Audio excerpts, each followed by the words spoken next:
ইলেকট্রিকের দোকানে ভয়াবহ আগুন, আগুনে পুড়ে ছাই গোটা দোকানের সকল কিছু। ঘটনাটি ঘটেছে আরামবাগের 12 নম্বর ওয়ার্ডের কালীপুর স্বামীজি হাই স্কুল সংলগ্ন এলাকার একটি ইলেকট্রিকের দোকানে। গোটা দোকান রীতিমতো পুড়ে ছাই হয়ে গেছে। এটি একটি ইলেকট্রিকের দোকান ছিল। দোকানদার জানাচ্ছেন, ইলেকট্রিকের যন্ত্রপাতি বাগানোর কাজ করতেন তিনি। কাল রাতে হঠাৎই তার প্রতিবেশী তাকে খবর দেয় যে তার দোকানে আগুন লেগে গেছে। খবর পেয়ে তড়িঘড়ি ছুটে আসেন ঘটনাস্থলে ওই ব্যক্তি। এরপরই দেখেন প্রচুর ক্ষয়ক্ষতি হয়েছে এবং তড়িঘড়ি আগুন নেভানোরও চেষ্টা করেন। পরবর্তীতে আগুন নিয়ন্ত্রণে আসে।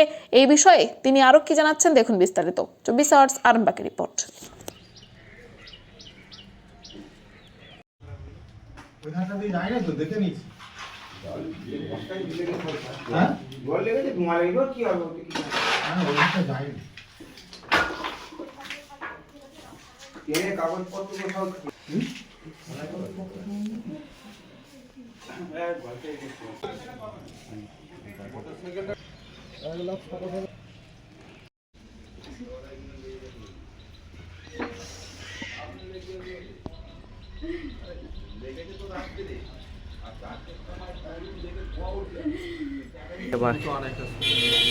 পাশের ঘর যে ডাকতে আসে মানে আগুনটা চাবি খুলে নির্মাণের চেষ্টা করি। সঙ্গে সঙ্গে জলটা দিয়েছে নির্মাণ হয়, নিয়ে মানে সামনেটাই বেশি লেগেছিল আগুনটা। কত টাকার মালপত্র ছিল এবং কিসের দোকান আপনার? আমার ল্যাম্প হোল্ডার তার এইসবগুলো কিছু কেমন ছিল। লোকের মালটা রিপেয়ার মালের দোকান, রিপেয়ারটাই বেশি করি। অল্প স্বল্প নিজস্ব ল্যাম্প হোল্ডারগুলো কাজের সুবিধার জন্য রাখতুন। কাজটাই বেশি আমার, মানে যেটাই হচ্ছে রোজগার কাজ থেকে। মালপত্র তেমন হাতের কাছে দরকারের জন্য অল্প স্বল্প ছিল। কত টাকা ছিল? অত তো 40-50 হাজার টাকা মানে তোর হয়তো মালপত্র হতে হবে।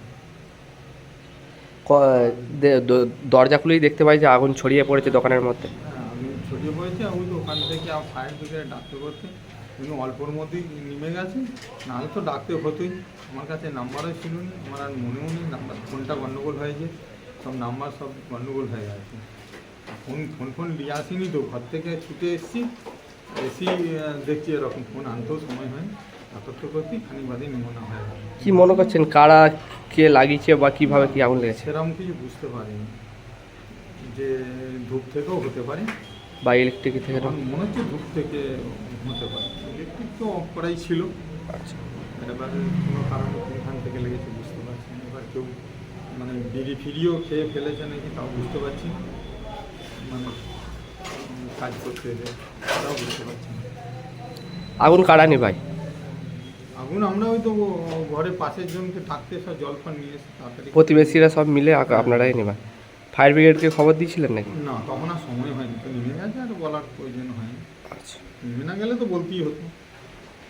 দোকানে কত টাকার মালপত্র ছিল আপনার? তো ল্যাম্প হোল্ডার হয়তো 30-40 হাজার টাকার মতো জোর হতো।